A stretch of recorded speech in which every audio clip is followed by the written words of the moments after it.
Olá, você ligado no Notícias Agrícolas, eu sou o Guilherme Dorigatti, nós damos sequência à nossa programação do Realidades da Safra, dessa vez para falar sobre a situação com os fertilizantes para as safras brasileiras. A gente tem acompanhado aqui ao longo da nossa programação o aumento nos custos de produção, também dificuldades em entrega de insumos em muitas regiões, e para ajudar a gente a entender um pouco mais sobre esse cenário e principalmente as opções que o produtor tem a partir disso, a gente recebe aqui o Lucas Costa Beber, ele que é vice-presidente da ProSoja do Mato Grosso, já está aqui conosco por vídeo. Então seja muito bem-vindo, Lucas. É um prazer tê-lo aqui no Notícias Agrícolas. Boa tarde, Guilherme. Obrigado aí pela oportunidade, obrigado por poder estar falando aí. E agradeço também aos espectadores aí que estão nos assistindo. Lucas, a gente tem acompanhado, né, esse cenário de elevação nos preços, dificuldades logísticas. Qual que é o tamanho do impacto desse aumento dos custos do fertilizante, por exemplo, para o produtor, especialmente aí para o produtor do Mato Grosso? Então, Guilherme, a gente sabe que o Mato Grosso, né, sofre um problema logístico. Hoje é o estado que está mais distante dos portos, mas essa alta aí não afeta só nós, afeta o país inteiro, né, a todos os produtores. A gente teve uma inflação muito grande aí no país no último ano e tem aumentado os custos da lavoura, ou seja, o poder de troca, o poder de compra aí do grão do produtor tem diminuído ano a ano. Então, esse ano aí nós enfrentamos um cenário um pouco mais tranquilo, que o produtor já tinha comprado lá atrás os fertilizantes, os insumos, mas mesmo assim tivemos fortes atrasos aí, grandes problemas de atraso de entrega de defensivos, de fertilizantes, e alguns produtores reclamaram que não receberam, entendeu? Fora as negociações forçadas aí, então tudo isso preocupa. Primeiro é com a segurança do produtor, porque o produtor, quando adquire seus insumos, normalmente ele faz um barter, uma venda casada, aí para garantir o custo da sua lavoura, e você imagine aquele produtor que fez essa compra e hoje não está com. Pode ser que não tenha produção suficiente para honrar com esses contratos, até mesmo que amarrou. E a preocupação grande que vem, né, que é o tema aqui que você me pergunta, é justamente esse aumento dos custos, principalmente para a safra 2022-2023, que nessa maioria dos produtores não compraram ainda os insumos e há uma preocupação muito grande com isso, com a questão principalmente do fertilizante, né? Que é justamente por essa perda aí do poder de troca aí do grão que o produtor tem perante essa alta dos insumos agrícolas. Lucas, só antes da gente entrar nesse tema, né, nesse planejamento para a próxima safra, para o próximo ciclo, esse produtor que está semeando a sua safra nesse momento, a safra 21-22, ele de repente teve algum insumo ali atrasado, não recebeu alguma coisa. Que caminhos ele tem? Ele precisa procurar quem? O que, que ele precisa fazer se ele está com essas entregas atrasadas? Então, quando o produtor tem problema, jamais fazer acordo verbal. O produtor não deve nem perder tempo de conversar, principalmente com o vendedor. Tudo hoje deve ser formalizado, ou seja, trata por e-mail, faça uma notificação extrajudicial de preferência, algo que fique formal e que prove aqueles prejuízos que o produtor está sofrendo, quais são esses danos, o que ele precisa e os futuros prejuízos também, porque o prejuízo não é só a não entrega ou a troca. Tem empresas aí que teve caso de devolução aí do valor que o produtor depositou, e não é assim que se faz um acordo, porque hoje, se o produtor sair para comprar, dependendo do defensivo, ele está custando o dobro do valor, ou seja, ele perdeu metade, né, do seu poder de compra. Então, já por si só já é um prejuízo, e muitas vezes o produtor não vai encontrar agora, em cima da hora, esse produto. Então, sem dúvida nenhuma, o produtor usa, quando a gente fala em químicos, todo químico que o produtor usa é para não ter perdas, né, para não perder por pragas, e o fertilizante é para aumentar a produtividade do produtor. Então, faltando um desses insumos, é prejuízo na certa. E se o produtor tiver que sair em cima da hora para comprar perante essa inflação, prejuízo maior. Então, o produtor deve estar notificando e, caso não haja acordo, uma resposta, é sempre importante o produtor pôr nessa notificação o prazo que ele precisa, a resposta, que não deve ser maior que 24 horas. Se não tem essa resposta ou o que a devolutiva deles da conversa não for satisfatória, que ele procure aí o seu advogado de confiança o mais rápido possível para tentar minimizar essas perdas aí, buscar o ressarcimento dos prejuízos que ele está sofrendo. Agora, pensando na sequência, nessa questão aí de, né, muitos produtores ainda não compraram para as próximas safras, os preços estão muito elevados, como você destacou. Nesse cenário, que alternativas o produtor tem para lidar com essa situação? Olha, os químicos não têm muito o que fazer, né? Mas é claro que o produtor deve fazer o uso racional. Hoje também tem alternativas aí, que é o uso dos biológicos, que ajuda no controle de inseto, de nematóides, e até ajudam também as plantas vegetarem melhor, ter um sistema radicular melhor, ou pelo menos mais sadio. E também tem biológicos hoje que ajudam na solubilização dos nutrientes. Quando a gente fala em solubilização dos nutrientes, o produtor geralmente ele vem sempre adubando, tendo uma meta de colher o máximo, mas nem todo ano o clima colabora. Então, normalmente o produtor fez uma poupança do solo. Então, há que se fazer um uso racional. Então, é o momento de ele procurar um profissional de confiança, um engenheiro agrônomo, que faça as análises de solo, que busque metodologias eficientes e mandem em laboratórios aí que tenham também crédito aí, sejam confiáveis, para fazer as análises e ver o que realmente o produtor tem de reserva, e é um ano de se diminuir a adubação ou até mesmo zerar, se for possível, para diminuir esse custo. A gente tem falado muito aqui dentro da ProSoja, e quando a gente fala, não é a diretoria, não é o que se conversa com os produtores, com os nossos associados, em viabilidade. Não adianta o produtor buscar uma produtividade alta, mas ele não ter a lucratividade ou até mesmo a viabilidade aí da sua atividade. Então, antes de tudo, o produtor deve evitar endividamento e deve evitar também fazer gastos que sejam desnecessários num momento tão delicado e preocupante como esse. E aí, Lucas, você tocou num ponto importante, né? Essa busca pela recomendação do profissional gabaritado, né? O engenheiro, laboratório credenciado. Não é simplesmente uma recomendação aí usar menos fertilizante, não usar da cabeça. Precisa realmente dessa análise para ver onde pode ser feita essa movimentação, né? Sem dúvida nenhuma, aqui no Mato Grosso nós temos aí o nosso CETECNO aí, que é o nosso centro tecnológico aí de pesquisa dentro do estado, que a ProSoja conduz as suas pesquisas baseadas em demandas dos produtores, ou seja, nós temos a nossa comissão de defesa agrícola, onde os associados participam, e geralmente os protocolos feitos lá dentro são todos definidos junto com os produtores, ou seja, em cima daquilo que o produtor demanda, né? E a ProSoja também, ela busca ser neutra, ou seja, imparcial. A gente evita parcerias comerciais nesse sentido, justamente para ter o máximo de imparcialidade. E dentro aí do nosso centro de pesquisa, a gente tem realizado aí pesquisas com a diminuição de adubação, até com adubação zero e uso racional. Então, é importante ter esses dados. Muitos técnicos do estado também participam dos nossos dias de campo que ocorrem todos os anos, né? E, é claro, nós temos outras instituições de pesquisa aí que são sérias, que também conduzem trabalho nesse sentido. Então, é aquilo que a gente fala, buscar um bom profissional que se informa, que se atualiza e que tenha responsabilidade na hora de fazer a recomendação. O produtor, é como eu falei antes, é a viabilidade. Talvez também a adubação zero, dependendo do que ele tem no solo, não vai ser o que é mais viável. Isso ele vai definir com o profissional de confiança, o engenheiro agrônomo. E essa questão da rentabilidade é o principal ponto, né, Lucas?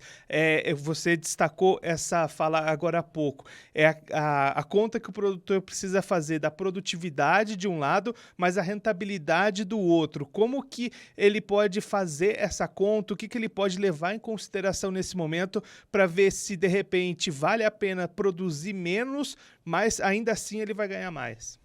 Sem dúvida nenhuma, ele tem que, eu acho que o produtor sempre tem que ter o histórico, né, dos valores que ele trabalhou nos anos anteriores. Lembrando que a moeda do produtor é sempre a base de troca, então o produtor também fazer a conta usando essa base de troca, usando o preço da commodity, o preço dos insumos, né, para se chegar aí na melhor conta junto com o engenheiro agrônomo dele. Não adianta cortar aquilo que dá prejuízo, mas aquilo que pode ser cortado. E quando a gente fala em lucratividade, a gente tem que lembrar também que não adianta o produtor produzir, né, ofertar mais grão, o que vai fazer a oferta, vai manter o mercado, vamos dizer, mais abastecido, que ajuda a diminuir o preço, e ele está levando prejuízo. Então, é melhor, talvez, ele ofertar um pouco menos e ter o seu lucro, né, tendo aí a viabilidade para ele se manter na atividade. E quando a gente fala disso, vale para insumo, vale para os fertilizantes químicos e também para maquinária. Quando a gente fala para máquina, a gente vai para uma questão ainda mais delicada ainda. O produtor tem que avaliar se realmente ele tem aquela necessidade. Eu sempre falo, tiro por referência Nova Mutum, que seria o centro do Mato Grosso, o centro do país aí, lá em 2004, 2005, nós vimos preços lá beirando a casa dos R$ 45 aí, e depois retornarem para R$ 11. E a gente não sabe, mercado é algo totalmente imprevisível. Os melhores analistas às vezes erram. Então, as máquinas aumentaram muito de preço nos últimos anos e a gente não está aí blindado de um revés aí no mercado de commodities também, e o produtor podendo ficar com uma dívida impagável. Então, é um momento mais do que nunca. Sempre o produtor deve ter o pé no chão, mas agora mais do que nunca, né? Não é à toa que o presidente de uma grande companhia aí de máquinas aí, meses atrás, já falava que não era para o produtor comprar máquina para ele ter cautela, pelo atraso das entregas, pela alta dos custos e o risco do produtor. Dentro desse cenário, Lucas, a opção por, de repente, reduzir a área na próxima safra também passa a ser uma opção para o produtor? Eu acredito que a soja não, né? Porque quando a gente fala em diminuição de adubação e até adubação zero, se o produtor tem níveis razoáveis de nutrientes, ele normalmente colhe ainda bem.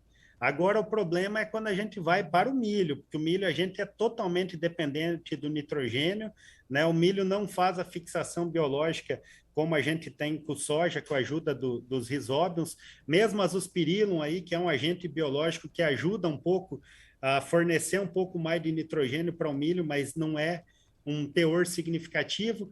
Esses custos podem fazer com que haja, sim, uma diminuição de área de milho. E também, se houver um endividamento, que houver uma base de troca, pode haver também, porque a gente teve um aumento de área, para você ter noção, nos últimos anos, aí Mato Grosso, em 2018, cultivava 9,5 milhões de hectares. A gente deu um salto aí em 2001 para 10,7 milhões de hectares, ou seja, 1,2 milhões de hectares, sem que houvesse desmatamento, somente conversão de áreas de pastagem. Isso, claro, pela viabilidade econômica da melhora do preço das commodities. Tivemos aí a abertura, né, da BR-163 para o Arco Norte, aí ligando com Miritituba, que também melhorou os preços do Médio Norte aí do estado do Mato Grosso e do país. Aumentando essa renda, houve expansão de área. E agora, com essa diminuição, com essa diferença e essa base de troca comprometida, pode haver diminuição E também pode ter o regresso para a pastagem aí, para aquele produtor que arriscou mais e que se endividou, que lá na frente não vai conseguir estar honrando. Então, tudo há um risco, sim, de diminuição para frente de área. Então, né, Lucas, resumindo, é um momento que o produtor precisa parar um pouquinho, fazer as suas contas, fazer suas planilhas e planejar, né? Acho que essa é a palavra que tem que ficar. O planejamento vai ser fundamental. Sem dúvida nenhuma, o planejamento e olhar sempre para trás. A história sempre se repete, né? A gente sabe de um jeito ou outro, sempre acaba se repetindo. Então, nós já passamos por outras crises, né? Na reunião que a gente fez aqui na ProSoja pela Comissão de Política Agrícola, onde foi definido isso daí, foi justamente falado, produtores deram um exemplo, teve produtor que falou no ano de 2008, que foi um ano que teve a base de troca aí bem apertada de produtor que trabalhou com adubação zero, conseguiu uma média significativa com lucro, entendeu? E depois conseguiu se manter na atividade para em outro ano novamente voltar a investir, novamente voltar a fazer uma poupança no solo.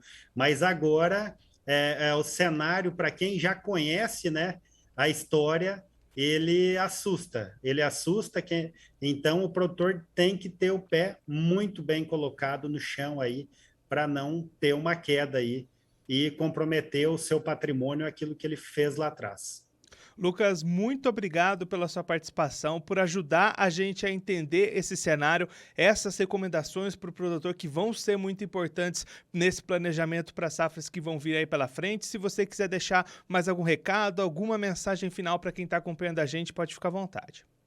O recado é sempre olhar as oportunidades, né? O produtor, nós estamos aí também, temos um aumento muito grande aí no uso de... As biotecnologias, elas vêm para somar, mas também tem sofrido aumentos, a semente tem sofrido aumento, então o produtor tem alternativas aí também, como registrar um campo de semente, se na safra ele não tiver chuva, ele consegue salvar a própria semente, principalmente materiais aí que não tem biotecnologia, que hoje tem produtores muito satisfeitos com material aí, sem biotecnologia para lagarto, usando biológico, produzindo bem com um custo bem menor. Então, cabe agora ao produtor avaliar, cada caso é um caso, cada caso é pessoal, a questão dos fertilizantes. O produtor, para comprar, ele tem tempo, está ruim a troca, está ruim o preço, e a gente fala que tempo para fazer negócio ruim tem de sobra, então... não, a gente não está falando não compre, não faça, mas que o produtor analise bem se realmente ele precisa, né? É um momento de fazer conta, agora é um momento de usar papel, caneta e calculadora e fazer conta e lembrar sempre da história aí, para que o produtor se mantenha firme na atividade aí e para que a gente possa superar aí esse período aí que tem assustado aí, que pode assustar nós pela frente. Então, a recomendação é: use o que tem de melhor, faça o que tem de melhor e cautela. Lucas, mais uma vez, muito obrigado. A gente deixa aqui o convite para você voltar mais vezes e sempre contribuir conosco e com todos os produtores do Brasil. Muito obrigado. Obrigado, Guilherme. Em nome da ProSoja Mato Grosso, agradeço a vocês aí a oportunidade de poder conversar e passar um pouco aqui daquilo que os nossos produtores conversam, daquilo que eles sentem e daquilo que eles demandam aqui para a nossa entidade. E lembrando aí que nos próximos dias vamos fazer aí, vamos anunciar a data aí da live, divulgando os dados aí do CETEC, onde mostram aí essas pesquisas aí com diminuição de adubação, ou até mesmo zerando a adubação aí em áreas que já são utilizadas aí para produção de grãos. Lucas, abraço, até a próxima. Um abraço, até a próxima. O Lucas Costa Beber, ele que é vice-presidente da ProSoja do Mato Grosso, conversou com a gente para mostrar um pouquinho o cenário que o produtor brasileiro de soja vive nesse momento de grande aumento nos custos de produção, principalmente com relação aos fertilizantes. O Lucas destacando que para essa safra atual, a safra 21-22, que está sendo plantada nesse momento. O produtor já comprou boa parte dos seus insumos antecipados, escapou muitas vezes desse aumento exacerbado nos custos. O que influencia nesse momento é um atraso e até alguma falta de recebimento de produtos. Nesse caso, a recomendação da entidade, a recomendação da ProSoja é que o produtor registre todas as conversas com as empresas que estão deixando de fazer essas entregas, tenha tudo registrado por escrito, por e-mail, utilize notificações extrajudiciais e principalmente não aceite acordos feitos de boca, feitos na palavra. É importante registrar tudo isso caso seja necessário tomar alguma atitude judicial, buscar advogados lá na frente. É importante ter toda essa conversa detalhada, toda essa conversa registrada. Já para a próxima safra, as safras que vêm na sequência, tanto a segunda safra de milho de 2022, como também a safra de soja 22-23, aí a questão dos fertilizantes pesa um pouquinho mais. Pensando na soja, o Lucas destacando a recomendação, o alerta da ProSoja, que esse é o momento do produtor parar um pouquinho, pegar papel, caneta, fazer as suas contas, verificar os custos das safras passadas, fazer a sua relação de troca, o custo realmente que ele vai utilizar e pensar realmente em todos os investimentos que vão ser feitos. Lucas destacando que não é um momento propício para, de repente, trocar uma máquina, para investir mais nas suas lavouras, é um momento de redução, um momento de enxugar esses custos. Então, um momento bastante propício para buscar o seu engenheiro agrônomo, seus técnicos, fazer uma análise de solo bem feito, com laboratórios credenciados, laboratórios reconhecidos no mercado, para verificar exatamente o que é preciso aplicar na sua lavoura nesse ano e o que pode ser deixado de lado. De repente, reduzir a aplicação de fertilizantes, até mesmo zerar essa aplicação de adubos, pode ser um caminho importante para a redução desses custos. E aí o Lucas destacando que às vezes é preferível produzir menos do que você iria produzir, mas conseguir ainda assim rentabilidade. O importante é a rentabilidade, então muitas vezes produzir menos com um custo menor pode ser mais interessante. É preciso analisar caso a caso, o produtor vai ter que fazer esse momento de reflexão, esse momento de planejamento. Essa é a palavra desse momento, planejamento e cautela com todas as atividades. Já para a segunda safra de milho, o milho, como é mais dependente desses insumos, mais dependente aí dos fertilizantes, pode haver, inclusive, uma redução na área cultivada com milho na visão da ProSoja, mas é claro que ainda tem bastante tempo pela frente. O Lucas destacou bastante essa questão de que ainda há tempo para a tomada dessas decisões, o momento não é propício para fechar negócios, então ainda há tempo para o produtor se prevenir, se precaver, se planejar. É um momento de cautela, é um momento de planejamento, um momento de fazer as contas para verificar o que pode ser feito daqui para frente para a sequência das atividades. Bom, eu vou ficando por aqui, mas a nossa programação continua, então fique ligado no Notícias Agrícolas.